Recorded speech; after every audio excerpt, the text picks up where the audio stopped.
বিসমিল্লাহির রহমানির রহিম। আলম তারা কাইফা ফাআলা রাব্বুকা বিআসহাবিল ফিল। আল্লাহ রাব্বুল আলামিন স্মরণ করে দিচ্ছেন, হে রাসূল, আপনি কি দেখেন নাই আপনার রব, আপনার প্রভু ওই হাতিওয়ালাদের সাথে কেমন ব্যবহার করেছিলেন? হাতিওয়ালাদের সাথে, তার মানে এই কোরআনের আয়াতটা যখন নাজিল হয়, সূরা যখন নাজিল হয়, তার থেকে কয়েক বছর আগে আল্লাহ রাব্বুল আলামিন দুনিয়ার বুকে আল্লাহ তাআলার ঘর কাবা শরীফ হেফাজত করার জন্য আল্লাহ রাব্বুল আলামিন আল্লাহর রসুলের দাদা আব্দুল মুত্তালিব, তার কাছে একটা দায়িত্ব দেওয়া ছিল। বলেন তো, তখন কি রসুলের জন্ম হয়েছিল? হয় নাই। কিন্তু আল্লাহ তাআলা এই কোরআনের আয়াত দ্বারা তিনি ঘোষণা করে দিলেন, আলাম তারা কাইফা ফাআলা রাব্বুকা বিআসহাবিল ফিল। হে রাসূল, আপনি কি দেখেন নাই যে হাতিওয়ালাদের সাথে আল্লাহ রাব্বুল আলামিন কেমন আচরণ করেছিলেন? হাতিওয়ালা কারা? আব্রাহাম, যেই বাদশাহ ওই কাবা ঘরকে ধ্বংস করার জন্য হস্তি বাহিনী নিয়ে এই কাবা ঘরকে ধ্বংস করার জন্য এসেছিলেন। কিন্তু সর্বশেষে আব্দুল মুত্তালিব বলেছিলেন যে কাবার মালিক এই কাবারকে সংরক্ষণ করবেন, আমাদের মতো মানুষের ক্ষমতা নেই কে সংরক্ষণ করা।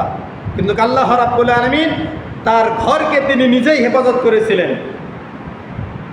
বিগত কয়েক বছর পূর্বে যখন করোনা চলে গেল, 2 বছর পর্যন্ত তওয়াফ করতে দেওয়া হলো না, কিন্তু আল্লাহর ঘর তওয়াফ করা কখনো কিন্তু বিরত থাকে নাই। ঝাঁকে ঝাঁকে পাখিরা সেখানে তওয়াফ করেছিল, দুনিয়াবাসী করতে পারে নাই। তাতে কি আছে? আল্লাহর ঘর আল্লাহর বান্দারা করতে পারে নাই, কিন্তু আল্লাহর সৃষ্টিকুল দ্বারা তিনি তার ঘরকে তওয়াফ করে নিয়েছেন। বলুন সুবহানাল্লাহ। এটাই হলো আল্লাহর লীলা খেলা। তাই তিনি ঘোষণা করে দিয়েছেন, আপনি কি দেখেন নাই যে আপনার রব ওই সকল হাতিওয়ালা ব্যক্তিদের সাথে কেমন ব্যবহার করেছিলেন? আল্লাহ তাআলা বলেন, আলাম ইয়াজআল কাইদাহুম ফি তাদলিল। হে রাসূল, আপনি কি তাদের কৌশল, অবশ্যই আমি আল্লাহ রাব্বুল আলামিন তারা যত প্রকার কৌশল অবলম্বন করেছিল, যত প্রকার নীতি নৈতিকতা অবলম্বন করে দিয়েছিল, আমি সমস্তগুলো ধ্বংস করে দিয়েছি। বলুন সুবহানাল্লাহ। আজকেও যদি কোন আদম সন্তান নিজেকে মনে করে পৃথিবীতে সমস্তগুলোই ভুল, আমারটাই হলো সঠিক, তাহলে মনে করতে হবে পৃথিবীর মধ্যে ওই ব্যক্তি হলো সবচেয়ে বড় মূর্খ। কেননা আমরা দুনিয়াতে যত কিছু পাই না কেন, সমস্ত কিছু পাওয়ার মাধ্যমে এই কোরআনটা যিনি নাজিল করে দিয়েছেন তিনি হলেন কে? তিনি কে? আল্লাহ রাব্বুল আলামিন কোরআনুল কারীমের ভাষা আরবি ভাষায় নাজিল করে দিয়েছেন। আমরা তো বাঙালি, বাংলা পড়ে অভ্যাস, আমরা তো কোরআনের ব্যাখ্যা বিশ্লেষণগুলো পরিপূর্ণভাবে করতে পারবো? কখনোই সম্ভব নয়। কিন্তু আল্লাহ রাব্বুল আলামিন যুগে যুগে এমন কিছু নবী পয়গম্বর প্রেরণ করার পরে তখন তাদের সীমারেখা যখন শেষ হয়ে যায়, পরবর্তীতে এমন কিছু ব্যক্তিদেরকে আল্লাহ রাব্বুল আলামিন জ্ঞান দান করেছিলেন, যেই জ্ঞানের আলোকে তারা কোরআনের বিভিন্ন ব্যাখ্যা বিশ্লেষণগুলো সমস্ত দুনিয়াবাসীর জন্য সুন্দর পুঙ্খানুপুঙ্খভাবে প্রাঞ্জল ভাষায়, যেই দেশের যে ভাষা দরকার সেই ভাষায় অনুবাদ করে দিয়েছেন। ঠিক কিনা মুসলমান? দিয়েছেন কিনা?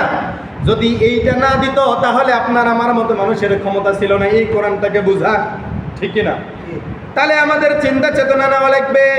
যদি কোনো আদম সন্তান মনে করে পৃথিবীতে কোরআন আছে, হাদিস আছে, এর বাহিরে আমি অন্য কিছু মানতে পারবো না, বলেন তো ও হলো মূর্খ।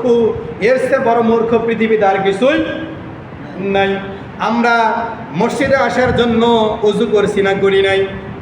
বলেন তো আমরা গোসল করছি না করি নাই? বলেন তো কোরআন এবং হাদিসের কোথাও কি বিস্তারিতভাবে ওযু কেমন করে করব, গোসল কেমন করে করব, নামাজ কেমন করে আদায় করব, এর ব্যাখ্যা বিশ্লেষণ কি আছে? কোরআনের মধ্যে আছে? ব্যাখ্যা বিশ্লেষণ করা নাই। বরং ব্যাখ্যা বিশ্লেষণ যদি আপনাকে আমাকে জানতে হয়, অবশ্যই আপনাকে কোরআনের কাছে নয়, আপনাকে হাদিসের কাছে যাওয়া লাগবে। কার কাছে যাবেন? হাদিসের কাছে যাওয়া লাগবে।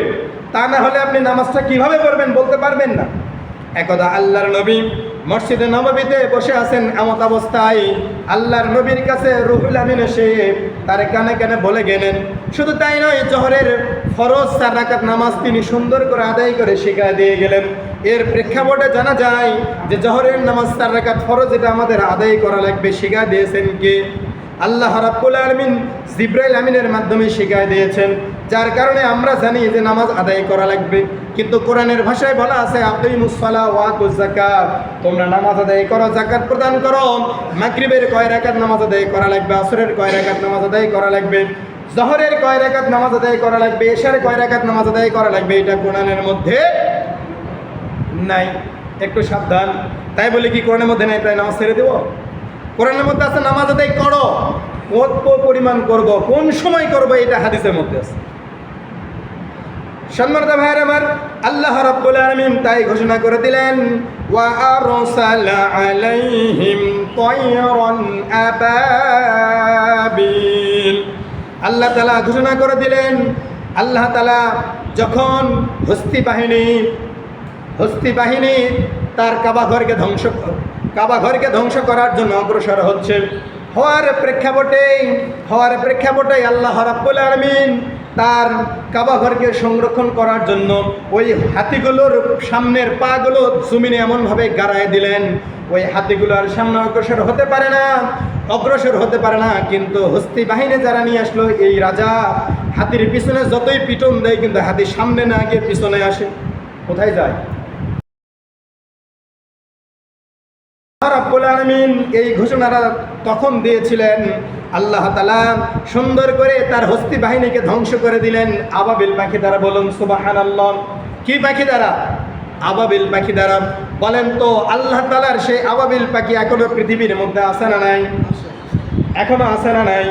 নাকি আজ থেকে 1550 বছর পূর্বে আবাবিল ছিল, এখন আর পাওয়া যাবে না? এখন আর আল্লাহর কোনো ক্ষমতা নাই? আল্লাহ এখন গরিব হয়ে গেছে, আল্লাহ এখন বৃদ্ধ হয়ে গেছে, আল্লাহর কোনো ক্ষমতা নাই। অতএব বাংলাদেশের মানুষের ক্ষমতা বেশি, বাংলাদেশের মানুষের প্রযুক্তি বেশি, বৈজ্ঞানিক প্রযুক্তি থাকার কারণে আল্লাহর বিভিন্ন হুকুমকে বাংলাদেশের মানুষেরা মোকাবেলা করার জন্য প্রস্তুত থাকে। ঠিক কিনা মুসলমান? একটু সাবধান। আল্লাহ রাব্বুল আলামিন তাই ঘোষণা করে দিলেন, ওয়া আরসালা আলাইহিম তায়রান আবাবিল। আল্লাহ তাআলা বললেন, আমি তাদের উপরে ঝাঁকে ঝাঁকে আবাবিল পাখি প্রেরণ করেছিলাম। শুধু তাই নয়, তার প্রেরণ করার উদ্দেশ্য হলো তারমিহিম বিহিজারাতিন মিন সিজ্জিল। আমি তাদেরকে পাখি প্রেরণ করেছিলাম, উদ্দেশ্য হলো ওই সকল পাখিগুলো ঠোঁটের মধ্যে একটা পাথর নিত, 2 পায়ের মধ্যে 2টা পাথর নিত। পাথর নেওয়ার পরে তারা যখন ওই হস্তি বাহিনীর উপর পাথরগুলো নিক্ষেপ করত, তাফসীরে কারামগণ সুন্দর করে ঘোষণা করে দিয়েছেন, একটা পাথর নিক্ষেপ করার কারণে মনে হলো তার পাখির ঠোঁটের মধ্যে সুন্দর একটা ছোট্ট পাথর, কিন্তু যখন ওই সকল হস্তি বাহিনীর উপরে পাথরটা পড়তো, মনে হতো টনকে টন ওজন হবে ওই পাথরের। বলুন সুবহানাল্লাহ। বলেন তো, পাখির ঠোঁটে ছোট্ট পাথরে এত পরিমাণ জজবা, এত পরিমাণ বরকত, এত পরিমাণ ভারত্ব দান করেছেন কি? আল্লাহ তাআলা দান করেছেন।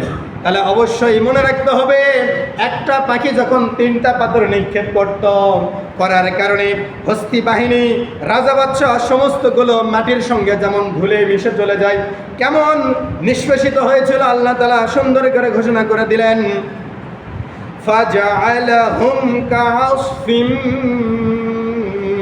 মাকুল। এমনভাবে নিষ্পেষিত হয়েছিল, আমরা যখন গরুকে খাওয়াই, চতুষ্পদ জন্তুকে আমরা খাবার দেই না? বলেন তো, খাবার খাওয়ার পরে গরু কি সবগুলো একবারে পেটের মধ্যে গিলে খায় না। প্রথম যখন খাবারটা দিবেন, ওই খাবারটা তারা মুখের মধ্যে নিয়ে তাদের একটা জায়গা আছে, সেই জায়গায় প্রথমে রেখে দেওয়ার পরে খাওয়া যখন শেষ হয়ে যায়, অবসর সময় তারা যখন বসে থাকার পরে এইরকম করে জাবর কাটতে থাকে। ঠিক কিনা মুসলমান? এই জাবর কাটার বিধানটা হলো, ওই খাবারটা ওই জায়গা থেকে বের করে এনে জাবর কাটতে সেইটা আবার তারা হজম করে নেয়।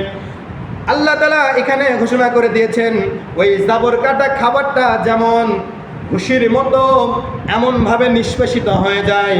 আল্লাহ রাব্বুল আলামিন আবাবিল পাখির মাধ্যমে ওই পাথরগুলো নিক্ষেপ করার কারণে হস্তি বাহিনীকে আল্লাহ রাব্বুল আলামিন ওই রকম পশু খাওয়া ঘুষির মতো একবারে নিষ্পেষিত করে দিয়েছেন। বলুন সুবহানাল্লাহ।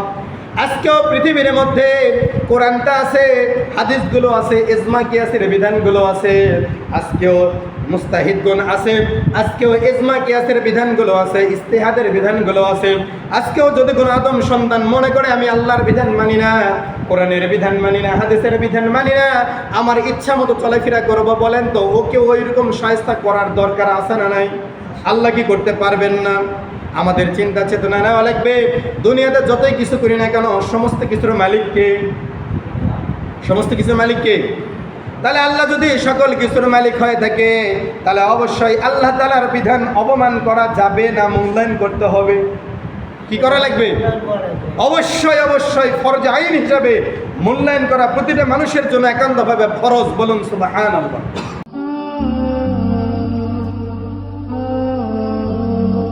Al Iqra TV